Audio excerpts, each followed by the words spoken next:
رہے تھے تو اچانک فلائنگ پوسٹ والے نے گانے لگا دیے، بہت پہلے کی بات ہے، گانے لگا دیے تو یہ بچہ بہت ناقرار بے قراری میں مجھے اسی طرح کہتا ہے کہ ابو مجھے کان میں اب جدید گاڑی نے مجھے خدا ہوئے رحمان اڑ رہے تھے، مجھے ساتھ میرے ایک وکیل بیٹھے تھے، ایک وکیل تھے، باتیں نہیں کرتے تھے، بس افسر گزاری تھا، وہ بھی بات نہیں کرتے تھے، میں بچے کے ساتھ کہتے تھے، تو وہ مجھے کہتا ہے یہ بچہ کیا کہتا ہے؟ اس نے سنی، میں نے کہا یہ کہتا ہے دار رحمان اڑ رہے جن خوشی۔ تو جب میں نے یہ بات کی نا تو ڈرائیور نے فوراً سنی تو اس نے گانا بند کر دیا۔ تو وکیل مجھے کہتا ہے آپ جب کہتے ہیں کہ گانے بند کر دو تو یہ بات ٹھیک ہے، دوسرے مجھے پتا ہے دوسرے لوگ باہر تو کہتے ہیں گانے بند کرو، گھر میں جا کر گانے سنتے ہیں، آپ کا پتہ چل گیا کہ آپ نہیں سنتے، اگر آپ سنتے تو آپ کا بچہ اتنا بے قرار نہ ہو، ظاہر ہے کہ گھر میں سنتا تو کیوں بے قرار ہوگا؟ تو جب آپ گھر میں کوئی نیکی کا کام کرتے ہیں تو بچے آپ سے وہی سیکھیں گے، جو کہتے ہیں کہ ماں کی گود جو ہے بچے کے لیے پہلا مدرسہ ہے، پہلا مدرسہ ہے۔ آج کل اللہ تعالیٰ سب پر رحم فرمائے، مائیں کیا سمجھتی ہیں اور کیا سمجھانا چاہتی ہیں، بچے کیا سمجھتے ہیں اور کیا سمجھانا چاہتے ہیں، باپ کیا سمجھتے ہیں کیا سمجھانا چاہتے ہیں، ماحول کیا ہوتا ہے، بڑوں کا ماحول کیا ہے، وہ کیا ہوتا ہے، بچوں کا ماحول کیا ہوتا ہے، بچے کی اچھی بات پر اس کی، بچے جب بات کرتا ہے تو چپ، خبر وقت میں غلط بچہ چپ ہو جاتا ہے، نہیں، بچہ بات کرتا ہے تو بچے کو بات کرنے دو، اگر وہ غلط بات کہتا ہے تو اسے سمجھاؤ، اگر وہ ٹھیک بات کرتا ہے تو اسے پھر شاباش دو، تو کہہ دو ماشاء اللہ تم تو زبردست بات آپ نے کی، پھر بچے کی تعریف کر لو دوسرے لوگوں کے سامنے، میرے بچے نے ایسی بات کی، اس کا حوصلہ بڑھ جائے گا، اوکے واقعی میں، اور جب غلط بات کی کہتے ہیں نہیں پھر میں بتاؤں گا لوگوں کو، پھر میں اس طرح کروں گا، پھر میں تمہیں چیزیں نہیں دوں گا، پھر میں تم سے خفا ہو جاؤں گا، میں تمہیں مسجد نہیں لے جاؤں گا۔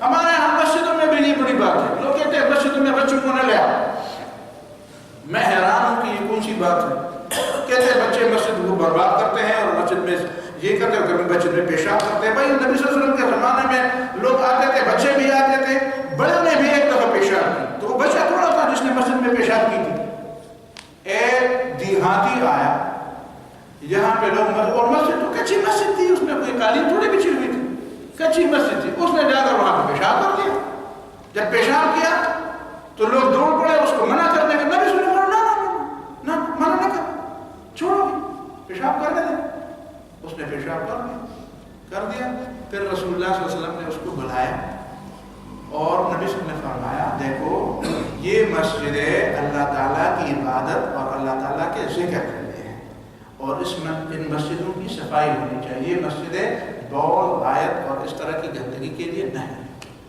وہ شخص پھر ہمیشہ چلتا پھرتا تھا، کہتے ہیں میں نے پوری دنیا میں رسول اللہ صلی اللہ علیہ وسلم سے زیادہ بہتر معلم کوئی نہیں دیکھا، مجھے اپنے پاس بلایا، میں سمجھتا تھا کہ مجھے مارے گا، نہ مجھے مارا، نہ مجھے گالی دی، نہ مجھے کوئی برا بلا کہا، مجھے صرف سمجھایا اور مجھے یہ کہا کہ مسجدیں صاف جگہ ہوتی ہیں، اللہ تعالیٰ کی بندگی کے لیے بنائی گئی ہیں، اس میں ایسی کوئی چیز نہیں ہونی چاہیے، بس میں سمجھ گیا۔ ایک دفعہ رسول اللہ صلی اللہ علیہ وسلم نے دیکھا ایک باغ والے نے ایک بچے کو مارا اور اس کو ساتھ لے آیا رسول اللہ صلی اللہ علیہ وسلم کے پاس اور اس کے کپڑے بھی پھاڑے تھے، نبی صلی اللہ علیہ وسلم نے اس سے پوچھا کیوں مارا اس کو، اس کے کپڑے کیوں پھاڑے ہیں؟ اس نے کہا اس نے میرے باغ سے کھانا پھل کھائے۔ نبی نے اس بچے سے پوچھا کیا بات تھی؟ اس نے کہا اے اللہ کے رسول میں بھوکا تھا، میں نے اس سے مانگا کہ مجھے دے تو اس نے مجھے نہیں دی، بس میں نے توڑ دیے پھل اور کھا لیے، اور پھر اس نے مجھے مارا بھی اور میں نے میرے کپڑے بھی پھاڑ دیے۔ نبی صلی اللہ علیہ وسلم نے اس کو کہا دیکھو تم نے بہت غلط کیا، یہ شخص ناسمجھ تھا، تمہیں چاہیے تھا کہ اس کو سمجھاتے، یہ شخص بھوکا تھا، تمہیں چاہیے تھا کہ اس کو کھلاتے، تو نہ تم نے اس کو سمجھایا اور نہ تم نے اس کو کھلایا بلکہ الٹا اس کو مارا بھی، یہ تم نے بولنا ہوگا آئندہ کے لیے ایسا۔ تو کچھ لوگ سمجھتے ہیں کہ نہیں مسجدوں میں بچوں کو نہیں لانا چاہیے، رسول اللہ صلی اللہ علیہ وسلم منبر پر کھڑے ہو کر خطبہ دے رہے ہیں اور ادھر سے حضرت حسن رضی اللہ تعالیٰ عنہ گرتے پڑتے، ابھی اس نے اٹھنا اور پورا چلنا نہیں سیکھا تھا، گرتے پڑتے مسجد میں آ رہے، نبی صلی اللہ علیہ وسلم خطبہ چھوڑ کر وہاں پہ چلے گئے اور وہاں سے اس کو گود میں اٹھایا، پھر گود میں لے کر آئے اور پھر خطبہ شروع۔ تو ہمیں تو یہی پیغام ملتا ہے۔ امیمہ بنت ابی العاص جو رسول اللہ صلی اللہ علیہ وسلم کی بیٹی حضرت رقیہ رضی اللہ تعالیٰ عنہ کی بچی تھی، ابلاس کی بیٹی، وہ رسول اللہ صلی اللہ علیہ وسلم جب سجدے میں گرتے تھے وہ رسول اللہ صلی اللہ علیہ وسلم کی پیٹھ پر بیٹھ جاتے. اسی طرح حضرت حسن اور حضرت حسین بھی اس طرح جب بچے تھے اس طرح کرتے، اور رسول اللہ صلی اللہ علیہ وسلم اس وقت تک نہ اٹھتے جب وہ خود پیٹھ سے نیچے نہ جاتے. تو میں حیران ہوں کہ رسول اللہ صلی اللہ علیہ وسلم سے زیادہ بڑی شخصیت کس کی ہوگی جو بچوں کے ساتھ اتنی پیار کرتے ہیں، اور نبی صلی اللہ علیہ وسلم کی مسجد سے زیادہ بڑی مسجد اور قدر اگر مسجد کو خراب کر دے تو آپ دھولیں اس کو، آپ کس لیے ہیں؟ بچے غلطیاں کرتے ہیں تو ماں باپ غلطیوں کی تلافی کرتے ہیں، چھوٹے غلطیاں کرتے ہیں تو بڑے لوگ غلطی کی تلافی کرتے ہیں. تو اگر بچے نے مسجد کو خراب کر دیا تو آپ ہمت کر کے اس کو دھو لیں، لیکن بچے کو نہیں سمجھتے. لیکن بچے کو آپ مسجد میں لے آئیں، مسجد میں لے آئیں گے تو وہ اللہ اکبر سیکھے گا، وہ نماز سیکھے گا، وہ مسجد کے بارے میں پھر اسے پتہ چلے گا کہ دیکھو مسجد میں کتنی خاموشی ہے، لوگ کتنے صف میں بیٹھے ہوئے ہیں، خاموشی کے ساتھ بیٹھے ہوئے ہیں، سب قبلہ رو ہو کر بیٹھے ہوئے. یہ چیزیں آپ صرف زبانی طور پر کو نہیں بتا سکتے، یہ چیزیں آپ بتائیں گے تو آپ عملی طور پر بچوں کو بتائیں. تو یہ اور اس قسم کی ایک لمبی فہرست ہے، یہ صرف آپ بھی بنا سکتے ہیں. آپ آج بیٹھ جائیں اور دیکھیں کہ بچے میں کون کون سی وہ باتیں ہیں کہ وہ اس میں بچپن سے ان کو سمجھانی چاہیے، اخلاق کے حوالے سے، کردار کے حوالے سے، عمل کے حوالے سے، دوسرے کی مدد کے حوالے سے، سلام کے حوالے سے. آپ گھر میں آئیں گے آپ السلام علیکم نہیں بولیں گے تو آپ کا بچہ خان آپ کو السلام علیکم کہہ دے گا. آپ گھر میں آئے السلام علیکم کہہ دیں، السلام علیکم تو بچہ وعلیکم السلام کہے. بچے کو سمجھائے جب میں السلام علیکم کہہ دوں تو آپ وعلیکم السلام کہہ دیں. تو پھر جب بچہ خود اندر داخل ہو جائے گا تو پھر وہ السلام علیکم کہہ دے گا، پھر ماں کو بھی سلام کرے گا، پھر اس کی عادت ہوگی. ہمارے یہاں کچھ لوگ جو ہے نا گھروں میں جاتے تو السلام علیکم نہیں کرتے، خاص کر جب گھر میں صرف بیوی ہوتی ہے، کہتے ہیں باقی بہت چیزیں ہیں وہ تم کرتے ہو، ہمیں پتہ ہے. اتنی نہ بڑا پاکی دامن کی حکایت، دامن کو ذرا دیکھ ذرا بند قبا دیکھ، دیکھو اتنے بھی نہیں ہوگے. اور جب رسول اللہ صلی اللہ علیہ وسلم نے، میں نے اس دفعہ درس قرآن میں لوگوں سے آواز ہے، درس قرآن میں نے لوگوں کا ہاتھ اٹھاؤ کہ جو بھی گھر جائے گا السلام علیکم کہے گا. تو لوگوں نے پھر میں نے سے پوچھا، میں نے کہا جب گھر گئے تھے تو سلام کہتے ہیں جب راستے جا رہا تھا تو بالکل اپنے ذہن کو میں نے بنایا کہ میں السلام علیکم کہوں، لیکن جب دروازے کے اندر داخل ہوا تو دماغ میں بات نہیں. یہ ضد ہوتی ہے، یہ جہالت ہے. رسول اللہ صلی اللہ علیہ وسلم سے زیادہ غیرتی کوئی بھی نہیں. قرآن میں اللہ تعالیٰ نے فرمایا فَإِذَا دَخَلْتُمْ بُيُوتًا فَسَلِّمُوا عَلَىٰ أَهْلِهَا، جب گھر میں داخل ہو جاؤ تو السلام علیکم کہہ دو. تو یہ چیزیں تم السلام علیکم کہو گے، پھر بچہ وعلیکم السلام. بچے کے نام یاد رکھے، آپ کے دوست ہوتے ہیں ان کے بچے ہوتے ہیں، آپ بچوں کا نام یاد رکھے. آج مجھے ہمارے ڈاکٹر ہیں، ان کے 2 بچے ہیں، تو ایک بچی اور ایک بچہ ہے. تو وہ میرے سامنے آیا، میرے خیال میں 4-5 مہینے پہلے انہوں نے مجھے 2 بچوں کا نام دیا. اور قدرتی میرا حافظہ اتنا نہیں ہے، پہلے بہت اچھا تھا، اب اتنا نہیں ہے، لیکن بہرحال اللہ تعالیٰ کا فضل تھا کہ دونوں بچوں کے نام مجھے یاد تھے. اس کے سامنے جب میں نے دونوں بچوں کے نام لیے، ان بچوں کی خوشی دی دلی، اور ان کے وہ کہتے تھے، والدین کہتے اچھا آپ کو نام صاحب آپ کا نام یاد ہے. تو بچے ایسے خوشی تھے، دور تک جا کر وہاں سے رہے تھے، اچھا ہمارے نام ایک دفعہ سن کر پھر ہمارے نام یاد ہے. تو بچوں کے آپ نام یاد رکھیں گے تو وہ بچے دوسرے لوگوں کو کہیں گے کہ میں دیکھو ہمارے گھر مہمان آئے تھے، ان کے نام کو یاد ہے ہمارے. تو بچے چھوٹی چھوٹی باتوں پر خوش ہوتے ہیں، ان کے دل چھوٹے دل ہوتے ہیں، چھوٹی باتوں پر. تو والدین کی بہت بڑی ذمہ داری ہے، استاد کی ذمہ داری ہے، آپ کی ذمہ داری ہے. آپ کے ماحول میں، آپ کے ہمسائے میں بچے ہوں تو آپ ان کے ساتھ دوست ہو جائے، ان کے ساتھ السلام علیکم کہہ دیں. میری عادت ہے، میں جس محلے میں رہتا ہوں تو کچھ دنوں بعد الحمدللہ اس محلے کے سارے بچے، جب میں آتا ہوں تو سارے بچے میرے ساتھ ہاتھ ملانے کے لیے آتے ہیں، السلام علیکم کہتے ہیں، ہاتھ ملانے کے لیے آتے ہیں. اس سے آپ کا کچھ بھی نہیں جائے گا، اور آپ بچوں کے دل میں آپ کی محبت، اسلام کی محبت، ان چیزوں کی محبت ہو. مجھے یاد ہے ایک دفعہ میں خود چھوٹا تھا، بالکل میری ابھی وہ نہیں آتی، 7-8 جماعت میں چڑھتا تھا، لیکن مجھ سے چھوٹے بچے تھے. میں ان کے قریب سے گزرا تو میں نے کہا السلام علیکم، تو انہوں نے بڑے پیار سے سب نے مل کر وعلیکم السلام کہا. اور میں تھوڑا سا 2-4 قدم آگے گیا تو ان میں سے ایک کہتا ہے کہ خیر منگم سڑی جو منگم پر سڑوں کی حساب سے وہ مجھے بات بولی، آج تک مجھے وہ بات یاد ہے. وہ بچے کتنے خوش ہو گئے، کہتے ہیں ہم بھی مردوں میں حساب ہو گئے، لوگ ہم پر بھی سلام، ہمیں بھی السلام علیکم کہتے ہیں.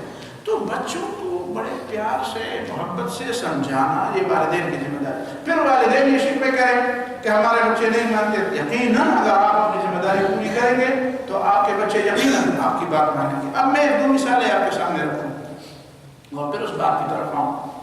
پہلی مثال امریکہ میں 1 سال پہلے امت اخبار میں ایک خبر آئی تھی کہ امریکہ میں ایک ماں نے اپنے بچے کے بارے میں عدالت میں شکایت درج کی کہ میرا یہ بیٹا جو ہے یہ اپنے ساتھ ایک کتا رکھتا ہے اور اس کتے کو نہلاتا ہے, اس کتے کو واک پہ لے جاتا ہے, اس کو گھنٹوں اس کے ساتھ کھیلتا کودتا ہے, اس کو کھانا کھلاتا ہے, اس کی خبرگیری کرتا ہے. میں اس کی ماں ہوں اور یہ 24 گھنٹے میں 5 منٹ بھی مجھے نہیں دیتا. لہذا عدالت اس کو پابند کرے کہ کم از کم 24 گھنٹے میں 5 منٹ تو یہ میرے قریب بیٹھا کرے. عدالت نے, امریکی عدالت نے کیا کہا؟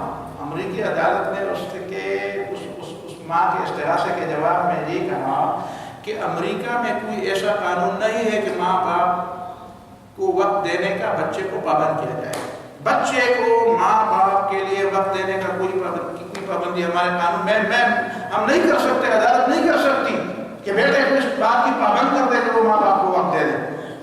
ہاں, اس بات کو ہم اس بات کا پابند کرتے ہیں کہ وہ اپنے کتے کو وقت دے دے, اس لیے کہ کتے کے گلے میں اس نے پکڑ ڈال دی ہے, اس کو لے آیا ہے, اس کو نہائے گا بھی, اس کی وہ واک میں بھی لے جائے گا, اس کو وقت بھی دے گا, اس کو کھلائے گا بھی, اس کے ساتھ کھیلے گا بھی.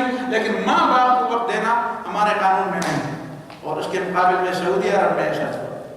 سعودی عرب میں 2 واقعات ہوئے ہم دنوں. ایک واقعہ یہ ہوا کہ ایک بیٹے نے اپنی ماں سے سگریٹ کے لیے پیسے مانگے تو ماں نے دینے سے انکار کر دیا. تو بیٹے نے ماں کو تھپڑ مارا تو ماں نے جا کر عدالت میں شکایت کی کہ میرے بیٹے نے مجھ سے سگریٹ کے لیے پیسے مانگے, میں نے نہیں دیے, تو بیٹے نے مجھے تھپڑ مارا. عدالت نے اس کو 1200 کوڑے سزا سنانی. کتنی؟ 1200 کوڑے. اور عدالت نے یہ قرار دیا کہ پورے سعودی عرب کے چھوٹے بڑے شہروں میں اسے 10-10 کوڑے مارے جائیں, پورے سعودی عرب میں گھما کر, تاکہ لوگوں کو پتہ چلے کہ یہ امریکہ نہیں ہے, یہ مسلمانوں کا ملک ہے.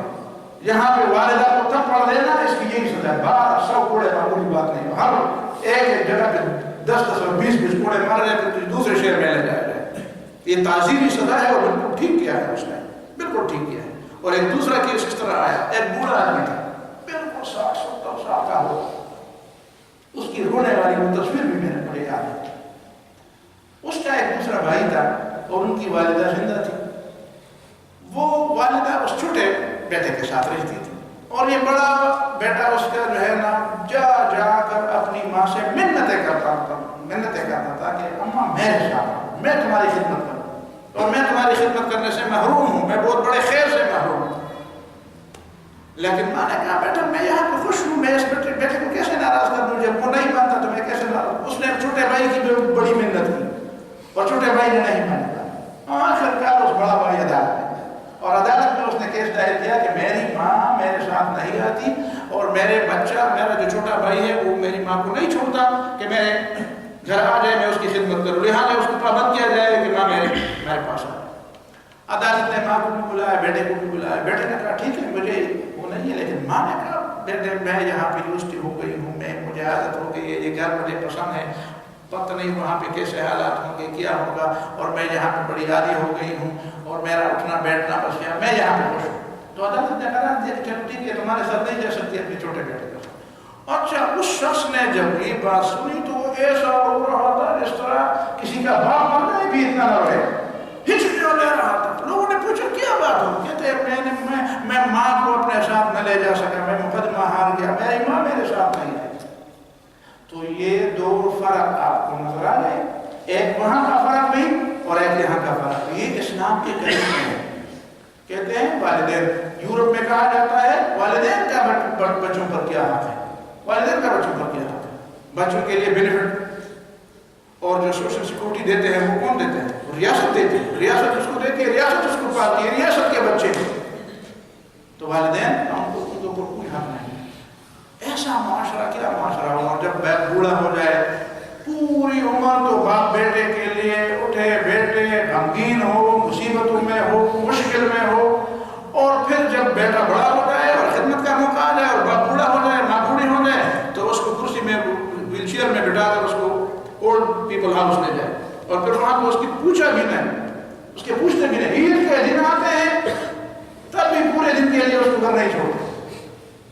تو یہ بنیادی چیزیں ہیں کہ والدین کی خدمت، ماں باپ کی خدمت بچوں کے اوپر، اور بچوں کی تربیت ماں باپ کے ذمہ۔ جب یہ دونوں آپس میں اسی طرح ہوں گے تو یہ معاشرہ اور یہ خاندان اور یہ گھر پھر جنت نظیر گھر ہو، پھر جنت کی مثال ہو۔ جب یہ بوڑھے ہو جائیں گے تو پھر ان کے بچے ان کی خدمت کریں گے، اور پھر وہ بوڑھے ہو جائیں گے تو ان کے بچے وہ ہیں۔ وہ پرانے زمانے میں ہمارے بزرگ یہ قصہ سنایا کرتے تھے کہ ایک زمانے میں ایک علاقے میں رواج تھا کہ جب باپ بوڑھا ہو جاتا تھا تو اس کو دریا بور کر دیتے تھے، دریا بور کر دیتے تھے، سمندر میں پھینکتے تھے، دریا میں پھینکتے تھے۔ تو ایک جوان بیٹا تھا، وہ اپنے باپ کو کندھے پر اٹھا کے لے جا رہا تھا، تو ایک جگہ اس کو ٹھوکر لگی تو اس کا باپ اس کے کندھے کے اوپر تھا نا، اس نے وہ ہنس پڑا۔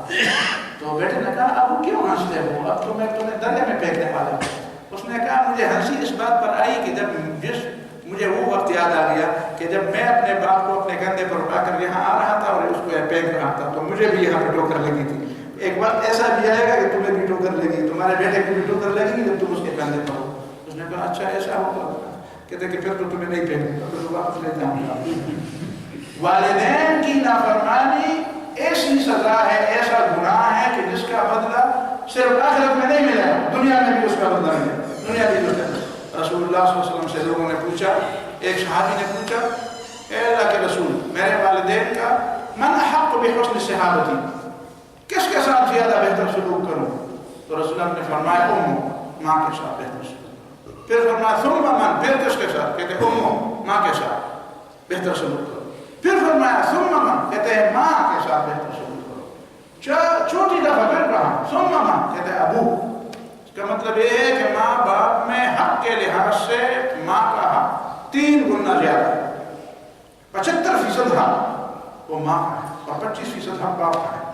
اور وہ جو حدیث ہے کہ رسول اللہ صلی اللہ علیہ وسلم نے فرمایا، ابھی میں نے آپ کے سامنے ذکر کیا کہ ماں نحل والدن ولدہ، کسی باپ نے، کوئی باپ اپنے بیٹے کو بہتر تعلیم اور بہتر تربیت سے زیادہ اچھا تحفہ نہیں دے سکتا۔ ایک دفعہ رسول اللہ صلی اللہ علیہ وسلم سے کسی نے اجازت چاہی، اے اللہ کے رسول میں جہاد پہ جانے کی اجازت چاہتا ہوں، مجھے جہاد پہ اجازت دی جائے۔ نبی نے فرمایا تمہارے والدین ہیں؟ ہاں۔ کہتے ففیہما فجاہد، جا کر ان کی خدمت کرو، یہ تمہارا یہ جہاد ہے۔ ایک دفعہ ایک صحابی آیا، اے اللہ کے رسول میں جہاد میں جانا چاہتا ہوں، میرے والدین رو رہے تھے لیکن میں آ گیا اور میں جہاد میں جانا چاہتا ہوں۔ ان کو روتے ہوئے چھوڑ دیا۔ رسول اللہ نے فرمایا جا کر واپس جاؤ، اضحکہما کما ابکیتہما، اس طرح ان کو خوش رکھو جس طرح تم نے ان کو رلایا، جا کر ان کی خدمت کرو، یہ تمہارا جہاد ہے۔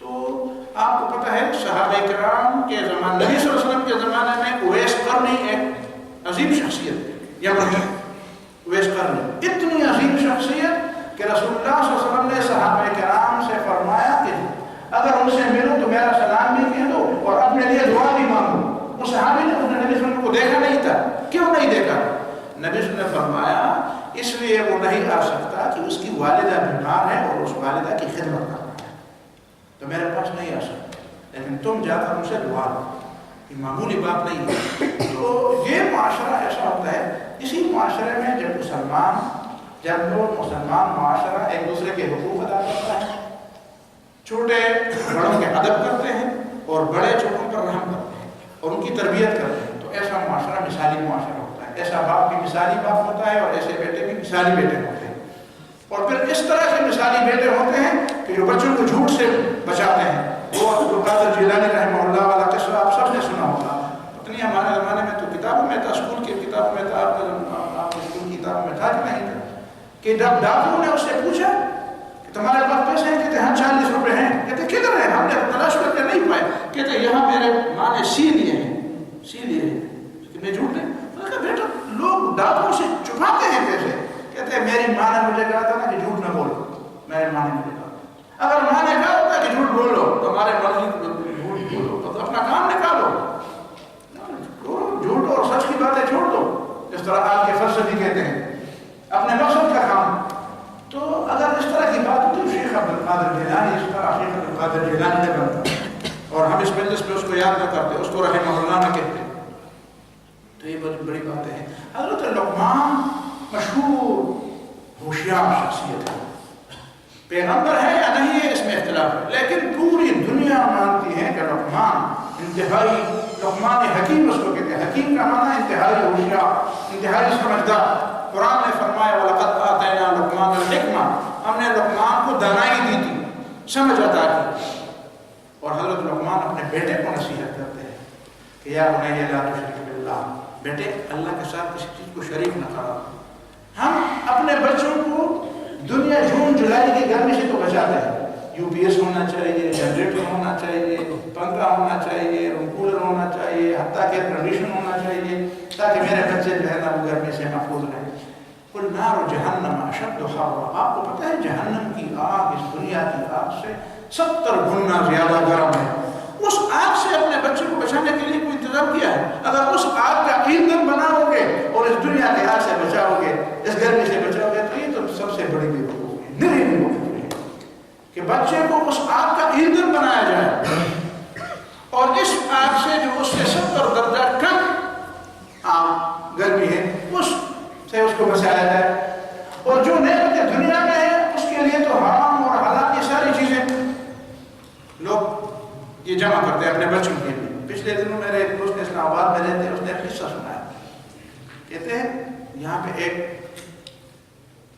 کوئی سیکٹری رہا، ریٹائر ہوا، ظاہر ہے کہ کسی کس گریڈ میں ریٹائر ہوا، کہتے ہیں ایک عالم دین کے پاس گیا، اس نے اپنا قصہ سنایا، اس کو میرے ایک وکیل دوست ہے، قصہ سنایا اس کو، کہتے ہیں کہ میں ایک عالم دین کے پاس گیا اور میں نے اس سے پوچھا کہ بھائی میرے پاس جتنے بھی پیسے ہیں سب حرام ہیں، ظاہر ہے کہ تنخواہ تو کئی گنوں میں خرچ کرتا تھا، اس کے تو اتنے پیسے کہاں سے آتے تھے، حرام کیا، اسی حرام پیسوں سے میں نے یہ بنگلے بھی خریدے ہیں جس میں اب میں رہتا ہوں، اور وہ سارا کچھ کاروبار جو میرا ہے وہ حرام پیسوں سے، اب میرا بنے گا کیا، میں تو مر رہا ہوں۔ اس وقت شاید اس کو آخرت کی فکر ظاہر ہوئی تھی، تو عالم دین نے اس کو کہا کہ اس طرح کیا جائے کہ اب یہ حرام چیز ہے تو حرام چیز سے اپنے آپ کو بچا، اور یہ چیز تو واجب التصدق ہے، اس کو خیرات کر دو بغیر نیت کے، ثواب اس لیے نہیں ملے گا کہ پیسے تو تمہارے نہیں ہے، ثواب تو اس کو ملے گا جس کے ہیں، نیت ثواب کی بھی نہ کرو اور اس کو خیرات کرو، تب جان چھوٹ جائے گی اور اللہ تعالیٰ سے پھر دعا مانگو کہ یا اللہ اس کو قبول فرما۔ اب کیا ہوا، کہتے ہیں کہ اس کے ذہن میں بات آ گئی تو بیٹوں کو جمع کیا، بیٹوں کو جمع کیا، جب بیٹوں کو جمع کیا تو بیٹوں کو کہا کہ اس طرح ہے کہ یہ جس بغلے میں تم رہتے ہو، دیکھو میں نے تمہاری تعلیم کا بھی بندوبست کیا، تمہیں اتنا سمجھایا، اتنا سکھایا، کھلایا پلایا، بڑے نام نعمت کے ساتھ تمہیں بلایا پلایا، اب مسئلہ یہ ہے کہ یہ ساری دولت جو میرے پاس ہے یہ حرام ہے، اور میں تو ابھی کی تبھی چراغ شہری ہوں، ابھی بجھی جاتا ہوں، تو پھر یہ ساری ذمہ داری تو میرے ہوگی، میں تو جہنم میں چلا جاؤں۔ اب میں نے مسئلہ پوچھا ہے اور مسئلہ یہ ہے کہ میں ساری دولت کو خیرات کر دوں اور اس سے نکل جاؤں اور آپ اس میں میری مدد کریں۔ کہتے ہیں بڑے بیٹے نے مجھے کہا بے وقت ابا نظام دوزخ تم پوزا اسے دل تشہید کیوں، بیٹے نے مجھے کہا ویسے ابھی میرے لیے مشکل نہ بناؤ کہ ابھی پستول لے کر تمہاری کھوپڑی اڑا ماں ہے تمہارے سامنے، کیا بات کر رہے ہیں، خود مزے کیے اور جب ہمارا وقت آ گیا تو کہتے بغل سے نکل تو کہاں جائیں، تم ہی جانا اور تمہاری آخرت جانا۔ کہتے ہیں کہ اب کیا ہوگا، اب یہ ہوگا، مجھے میں نے جب یہ مسئلہ کسی کے سامنے بیان تو مجھے کہتے ہیں بھائی آدمی تو بڑے مشکل میں تھا، تو میں نے کہا مشکل میں تھا تو یہ میں نے کہا تھا کہ مشکل میں تھا تو کس نے کہا تھا کہ اپنی اس طرح یہ مشکل آئے گی نہیں، تم آج دیکھ رہے تھے کل تم نہیں دیکھ رہے تھے، تم یہ تو دیکھ رہے تھے کہ آج ہے یہ جوانی ہے، لیکن یہ نہیں دیکھتے کہ بڑھاپا بھی ہے، یہ زندگی ہے تو موت بھی ہے۔ اور ایک دوسرا قصہ اس نے سنا ہے، اس نے کہا ہمارے ہمسائے میں ایک آدمی مارا، اسپتال لے گئے اس کو، جب اسپتال لے گئے تو ان دنوں بالکل ان دنوں وہ اسپتال کے دنوں میں وہ ایک نئے گھر جو اس شخص نے جو مر رہا تھا اس شخص نے اس نے اپنی بیوی بچوں کے لیے بنا کے دیا تھا۔ کہتے اچانک فون آیا کہ تمہارا آدمی تو مر گیا، کہتے عورت نے اسپتال والوں کو فون تو وہ اس بد بالی کو ہمارے گھر میں لے لو، میرے بچے ڈر جائیں گے اور ہمارا گھر منحوس ہو جائے گا، تو باہر رکھو باہر، ہم اسپتال آ جائیں گے اور اسپتال سے ہی قبرستان لے جائیں گے۔ کہتے اس کی ڈیتھ باڈی جو ہے وہ اپنے گھر میں اس کی بیوی نے نہیں چھوڑی، حرام مال کا یہ طریقہ ہوتا ہے. کہتے ہیں بس کچھ لوگ کہتے ہیں حرام کے بخب آرام ہے, آرام کے بخب آرام, حرام میں آرام ہے لیکن ایک وقت اور بھی ایسا آنے والا ہے جو آرام اور بے آرامی کا پتہ چل جائے گا. تو یہ چیزیں ہیں کہ اگر آپ اس طرح کی چیزوں کو جمع تو آپ کی اولاد. ہمارا ایک دوست ہے وہ کہتے ہیں حرامی دو قسم کے ہوتے ہیں, ایک تو وہ حرامی ہوتے ہیں جو بغیر نکاح کے پیدا ہوتے ہیں, لیکن ایک حرامی ہوتے ہیں جو حرام کرنے والے ہوتے ہیں. کہتے ہیں کہ آج کل یہ بچے اسی طرح ہیں, اسی طرح حرامی تو نہیں ہے, نکاح سے پیدا ہوئے ہیں لیکن حرام کھانے والے. جو باپ اپنے بچوں کو حرام کھلائے یقیناً ان بچوں سے کیا توقع ہو سکتی ہے کہ وہ ان کا ادب کرے, وہ ان کا احترام کرے, وہ ان کے لیے پھر دعا کرے. اور سب سے بہترین چیز تو بچے کے لیے ایک حدیث میں ہے, رسول اللہ نے فرمایا قیامت کے دن ایک شخص نیکیوں کا بڑا ڈھیر دیکھے گا, بڑا ڈھیر دیکھے گا. تو وہ پوچھے گا اے اللہ میں نے تو اتنی نیکیاں نہیں کروائی ہے, یہ نیکیاں کہاں سے آ گئی؟ تو اللہ تعالیٰ سے فرمائے گا یہ تمہارے بیٹے اور تمہارے بچے تمہارے لیے دعا کرتے ہیں, یہ وہی نیکیاں ہیں جو تمہیں مل جاتی ہیں, تمہارے اولاد تمہارے لیے دعا کرتے ہیں. تو یہ صورتحال ہے اور اس صورتحال میں ہمیں سمجھنا چاہیے. حضرت لقمان کی بات آپ تفصیل سے پھر تفسیروں میں دیکھیں. لقمان وَإِذْ قَالَ لُقْمَانُ لِابْنِهِ, لقمان نے اپنے بیٹے کو کہا وَهُوَ يَعِظُهُ, اور وہ پیار سے اس کو سمجھا رہا تھا, نصیحت کر رہا تھا. يَعِظُهُ بعض کا مطلب کیا ہے؟ پیاری پیاری بات کرنا, نصیحت کی بات کرنا, میٹھی میٹھی باتیں اس کو سمجھانا, میٹھی میٹھی انداز سے میٹھی میٹھی باتوں سے اس کو سمجھا رہا تھا. یا بنی لا تشرک باللہ, بیٹے اللہ کے ساتھ کسی چیز کو شریک نہ کرو, ان الشرک لظلم عظیم, شرک بہت بڑا ظلم ہے. ووصینا الانسان بوالدیہ, اور ہم نے انسان کو تاکیدی حکم کیا ہے بوالدیہ, اپنے والدین کے بارے میں کہ ان کے ساتھ حسن سلوک کرو, اور خاص کر ماں کے ساتھ حسن سلوک کرو.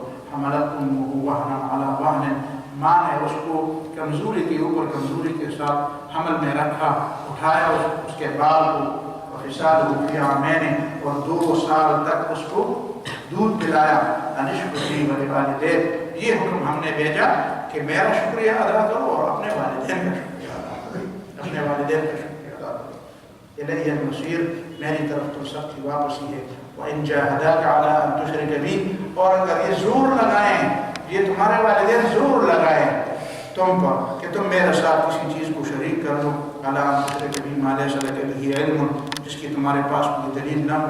فَلَا تُطِعْهُمَا, تو ان کی بات نہ مانو, تو بات نہ مانو تو ان کو مانو, ان کو گھر سے نکالو. نہیں, اگر کافر بھی ہے تب بھی وَصَاحِبْهُمَا فِي الدُّنْيَا مَعْرُوفًا, اور دنیا میں ان کی معروف طریقے سے ان کی مدد بھی کرو, ان کے ساتھ رہو بھی, ان کو کھانا کھلاؤ, ان کے پاؤں دباؤ, ان کو خوش رکھو.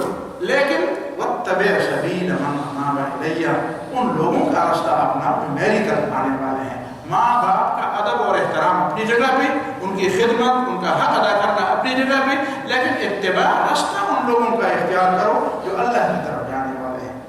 وَاتَّبِعْ سَبِيلَ مَنْ أَنَابَ إِلَيَّ ثُمَّ إِلَيَّ مَرْجِعُكُمْ, پھر میری طرف تمہاری واپسی ہے. فَأُنَبِّئُكُم بِمَا كُنتُمْ تَعْمَلُونَ, میں تمہیں بتاؤں گا کہ تم کیا کر رہے تھے. یا بنیا, پھر بیٹے نے پوچھا ابو اگر میں کوئی غلطی ایسی کروں کہ اندھیری رات میں ہو, کوئی مجھے دیکھنے والا نہ ہو, اور وہ ذرہ برابر غلطی ہو, تو اس کا کیسے پتہ چلے گا قیامت کے دن؟